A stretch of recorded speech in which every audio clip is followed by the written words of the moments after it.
Hello दोस्तों, स्वागत है आप सभी का आपके अपने यूट्यूब चैनल नॉलेज यूट्यूब में। दोस्तों, आज बिहार विद्यालय परीक्षा समिति के द्वारा एक नया नोटिफिकेशन दिया गया है जो एग्ज़ाम से संबंधित है। ठीक है, तो देखेंगे हम लोग। दिया है बिहार विद्यालय परीक्षा समिति पटना, विज्ञप्ति संख्या PR 182/2020। माध्यमिक शिक्षक पात्रता परीक्षा स्टेट 2019 की पुनर्परीक्षा के संबंध में आवश्यक सूचना।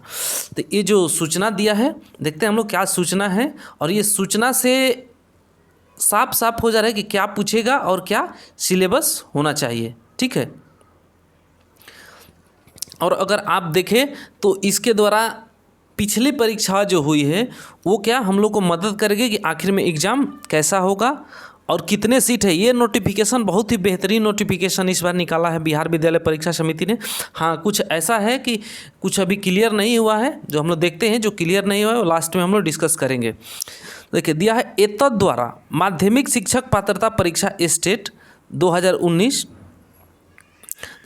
में सम्मिलित होने के लिए आवेदन किए हुए अभ्यर्थी, उनके अभिभावक, सभी जिला शिक्षा पदाधिकारी, सभी जिला पदाधिकारी एवं सभी संबंधित को सूचित किया जाता है कि माध्यमिक शिक्षक पात्रता परीक्षा स्टेट 2019 में सम्मिलित होने के लिए आवेदन किए हुए अभ्यर्थी ही दिनांक 9 सितंबर 2020 से 21 सितंबर 2020 तक आयोजित स्टेट 2019 की पुनर्परीक्षा के तहत ऑनलाइन परीक्षा में सम्मिलित होंगे। माध्यमिक शिक्षक पात्रता परीक्षा स्टेट 2019 में सम्मिलित होने के लिए आवेदन किए हुए अभ्यर्थी को इस पुनर्परीक्षा में शामिल होने के लिए अलग से कोई आवेदन करने की आवश्यकता नहीं है। यानी कि जो अभ्यर्थी आवेदन किए हैं वही इस एग्ज़ाम में शामिल होंगे और उन्हें अगर परीक्षा में शामिल होना है तो कोई आवेदन अलग से नहीं करना है, आवेदन करने की आवश्यकता नहीं है, तथा अलग से परीक्षा शुल्क देने की भी आवश्यकता नहीं है। जाहिर सी बात है कि जो आवेदन नहीं करेंगे वो शुल्क कहाँ से देंगे। माध्यमिक शिक्षक पात्रता स्टेट 2019 की पुनर्परीक्षा आयोजित करने हेतु माध्यमिक शिक्षक पेपर 1 एवं उच्च माध्यमिक शिक्षक पेपर 2 के तहत विषयवार पद का विवरण निम्न रूपेण है। मतलब जो आप लोग को सीट था, इसमें कितना सीट था कितना नहीं, उसका बोल रहा है कि देखिए सीट इस बार फिर से क्लियर किया है कि कितना है। 9 एवं 10 के लिए अपना स्टेट परीक्षा जो आयोजित करने के लिए पेपर 1 के तहत विषयवार पद, तो अंग्रेजी में 5054, ये सब हम लोग देख ही चुके हैं पहले ये सब। ठीक है, अब ये 11 एवं 12 के लिए विषयवार पद दिया है, तो ये भी हम लोग देख चुके हैं पहले। आगे देखते हैं हम लोग कि इसी क्रम में आगे दिया है, इसी क्रम में सूचित किया जाता है कि माध्यमिक शिक्षक पात्रता परीक्षा स्टेट 2019 के आयोजन के संबंध में समिति द्वारा प्रकाशित विज्ञप्ति संख्या PR 373/2019 में अंकित नियम एवं शर्तें इस पुनर्परीक्षा में भी लागू होंगी, जिसके महत्वपूर्ण बिंदु निम्नलिखित है। मतलब जो पहले आप लोग को जो नियम बनाया गया था पुनर्परीक्षा के लिए, वही नियम क्या इस परीक्षा में भी लागू होंगी। अब चयन की प्रक्रिया क्या होगी, यहाँ स्पष्ट रूप से हो जाता है कि नहीं, जो आप एग्ज़ाम देने जाएंगे इसी पर आपका चयन होगा। तो इसमें चयन प्रक्रिया दी है कम है कि माध्यमिक शिक्षक पात्रता परीक्षा 2019 में न्यूनतम उत्तीर्णांक प्राप्त करने वाले सभी अभ्यर्थी का उच्च प्राप्तांक से न्यून प्राप्तांक के क्रम में घटते क्रम में शिक्षा विभाग बिहार पटना से विषयवार एवं कोटिवार पद का विवरण उपलब्ध कराए जाने के बाद कुल पद के बराबर अभ्यर्थी को विषयवार एवं कोटिवार मेधा सूची तैयार किया जाएगा। मतलब जो आप एग्ज़ाम देते हैं, एग्ज़ाम देने के बाद जिसका हाईएस्ट नंबर होगा सीट के अनुसार, हाईएस्ट से लोवेस्ट के तरफ, मतलब अधिकतम अंक से न्यूनतम अंक के तरफ उनका क्या सिलेक्शन होगा। ठीक है, तो मानकर चलिए कि आपका 10 नंबर आ रहा है, किसी का 8 आ रहा है, किसी का 7 आ रहा है, तो क्या इसी क्रम में, ऐसा नहीं हो कि 7 वाला तो बीच में 10 वाला तो बीच में 8 वाला, ऐसा कुछ नहीं है। ठीक है, इसमें होगा कि जिसका 10 आ गया वो फर्स्ट हो गया, ठीक है, जिसका 8 आ गया वो क्या सेकंड हो गया, और जिसका 7 आ गया उसका थर्ड हो गया। ठीक है, इस प्रकार से क्या ये अपना जो मेधा सूची तैयार किया जाएगा। ख नंबर में पहला नंबर है, उक्त परीक्षा में समान अंक प्राप्त करने वाले अभ्यर्थी में से अधिक उम्र वाले अभ्यर्थी को अधिमान देते हुए मेधा सूची में शामिल किया जाएगा। मतलब अगर आप लोग का अंक समान हो जाता है तो जिसका उम्र ज़्यादा होगा उसको पहले रखा जाएगा। दूसरा नंबर में देखते हैं, समान प्राप्तांक एवं समान जन्म तिथि होने की स्थिति में स्नातक स्नातकोत्तर परीक्षा में अधिकतम प्राप्तांक प्राप्त करने वाले अभ्यर्थी को मेधा सूची में शामिल किया जाएगा।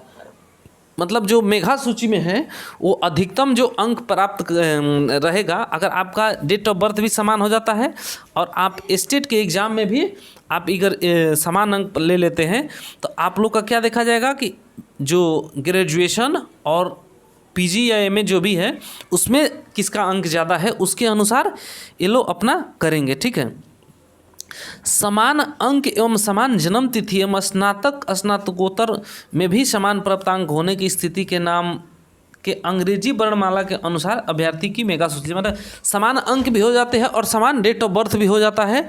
तो क्या अब जो आप लोग का अल्फ़ाबेट है, नाम का अल्फ़ाबेट, जैसे कि किसी का होता है ए से नाम स्टार्ट हुए, किसी का ए से स्टार्ट है और किसी का एम से है, तो ए वाला को पहले रखा जाएगा फर्स्ट में और एम वाला को बाद में रखा जाएगा सेकेंड में। ठीक है, ये कह रहा है।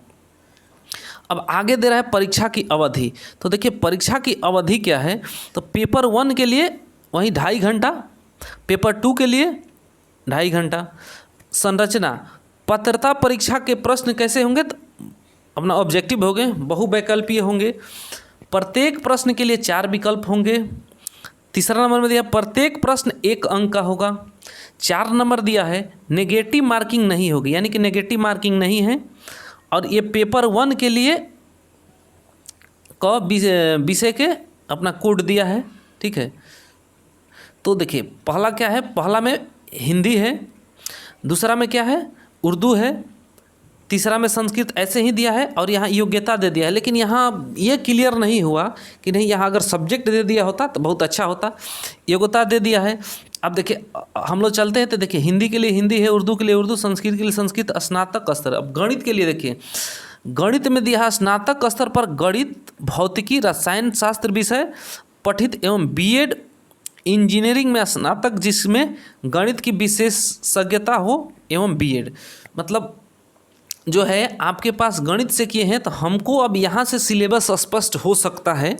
मैं 100% नहीं कह रहा हूँ, लेकिन अगर आपसे गणित का भी प्रश्न पूछेगा, भौतिकी का भी, रसायन शास्त्र का भी पूछेगा और जो आप बीएड है उससे पूछेगा ही। ठीक है, इंजीनियरिंग आप करके गए हैं तो इसमें भी भौतिकी, केमिस्ट्री सब पढ़ना ही होता है, इसे भी होगा आपको। अब विज्ञान के लिए देखिए, साइंस के लिए तो स्नातक स्तर प्राणी विज्ञान, ये वनस्पति विज्ञान, रसायन शास्त्र विषय पठित एवं बीएड, मतलब इसमें भी आपका वनस्पति विज्ञान जो है और रसायन शास्त्र का इसमें क्वेश्चन देखने को मिलेगा। बीएड का तो सब में रहेगा ही। सामाजिक विज्ञान में देखिए सामाजिक विज्ञान का जो सिलेबस है वो बहुत बड़ा है और इसमें क्या दिया है कि देखिए स्नातक स्तर पर सहायक विषय या प्रतिष्ठा विषय के अंतर्गत इतिहास, भूगोल, अर्थशास्त्र, राजनीति शास्त्र में से किन्हीं 2 विषय में उत्तीर्ण हो, जिसमें अनिवार्यतः एक विषय, 2 विषय में आप उत्तीर्ण हो इनमें से, लेकिन इसमें से अनिवार्य हो कि इतिहास और भूगोल आपके सब्जेक्ट के रूप में रहना चाहिए। अगर आपके सब्जेक्ट में इतिहास और भूगोल नहीं है तो आप इसके लिए एलिजिबल नहीं हैं। ठीक है, पेपर 1 में पूछे जाने वाला प्रश्न में 100 अंक निर्दिष्ट विषय वस्तु से होंगे तथा 50 अंक शिक्षण कला एवं अन्य दक्षता पर आधारित होंगे। यानी कि जो इसका सब्जेक्ट हो गया कि कौन कौन सा होंगे, तो बोल दिया है कि 100 अंक जो होंगे वो किससे होंगे, तो आपके सब्जेक्ट से होंगे। कौन कौन से सब्जेक्ट से, जो इसमें दे रहा है उस सब्जेक्ट से होंगे। ये नहीं है आपके सब्जेक्ट का इतिहास से है तो इतिहास से ही नहीं होगा। आपका सब्जेक्ट जो भी है इतिहास, भूगोल, नागरिक और इकोनॉमिक्स, इसमें से जो सब्जेक्ट आपका होगा उससे क्या बोल रहा है कि होंगे प्रश्न। ठीक है, अब नेक्स्ट हम लोग देखते हैं, नेक्स्ट पेपर 2 का हम लोग देखेंगे। तो देखिए पेपर 2 के लिए दिया है कि पेपर 2 के लिए कब परीक्षा के विषय में, तो देखिए इसमें भी अंग्रेजी दिया है। अंग्रेजी में स्नातकोत्तर यानी कि एमए आपको चाहिए। ये सब दिया गणित है तो गणित में भौतिकी है, भौतिकी में रसायन है, रसायन में प्राणी है, प्राणी शास्त्र में स्नातकोत्तर और बीएड, वनस्पति है, वनस्पति शास्त्र में स्नातकोत्तर एवं बीएड। कंप्यूटर साइंस के लिए है A level from DOEACC and post graduate degree in any subject और बी, मतलब जो ए लेवल फ्रॉम डोएक जो एक संस्था है इससे लेना है, और भी जो डिटेल से आपका कंप्यूटर साइंस के लिए मैथिली के लिए मैथिली से स्नातकोत्तर एवं बीएड। ठीक। अब पेपर 2 में पूछे जाने वाले प्रश्नों में 100 अंक वही होगा जो 100 अंक आपके विषय से संबंधित होगा, और सब आपके जो होंगे 50 अंक का शिक्षण कला एवं अन्य दक्षता। शिक्षण कला एवं अन्य दक्षता देखिए जो प्रीवियस पेपर हुआ है उससे अच्छा आपको पेपर नहीं है। ठीक है, उसी के अनुसार आप लोग तैयारी कीजिए, अच्छा रहेगा। अब देखिए यहाँ 6 नंबर में बोला है उत्तीर्णांक, माने माध्यमिक शिक्षक पात्रता परीक्षा 2019 का न्यूनतम उत्तीर्णांक निम्नवत होगा। माने जो निम्नतम अंक होंगे तो सामान्य कैटेगरी के लिए 50%, अनुसूचित जाति, अनुसूचित जनजाति, अत्यंत पिछड़ा वर्ग एवं दिव्यांग के लिए 45% होंगे। ठीक है, फिर अपना यहाँ बोल रहा है कि जो प्रमाण पत्र होगी उसकी वैलिडिटी क्या होगी। तो बिहार विद्यालय परीक्षा समिति द्वारा माध्यमिक शिक्षक परीक्षा 2019 में विषयवार एवं कोटिवार कुल पदों के बराबर उत्तीर्ण अभ्यर्थी की मेगा सूची तैयार की जाएगी, तदनुसार प्रमाण पत्र निर्गत किए जाएंगे। मतलब जितना सीट है आपका 37,000 प्लस सीट है तो 37,000 ही केवल आपको प्लस जितना सीट है उतना आप लोग को प्रमाण पत्र दिया जाएगा, उतने ही लोगों को, यानी कि वही हो गया मेरिट बेसिस ही हो गया। ये आपके जो एग्ज़ाम होगा उसके ही बेस पे ये क्या प्रमाण पत्र आपको देंगे। प्रमाण पत्र की वैधता, प्रमाण पत्र की वैधता 7 वर्ष के लिए ये लोग बताए हैं। ठीक है, और ये भी बता रहे हैं परंतु यह वैधता नियुक्ति हेतु प्रावधानित अधिकतम उम्र सीमा तक ही मान्य होंगी।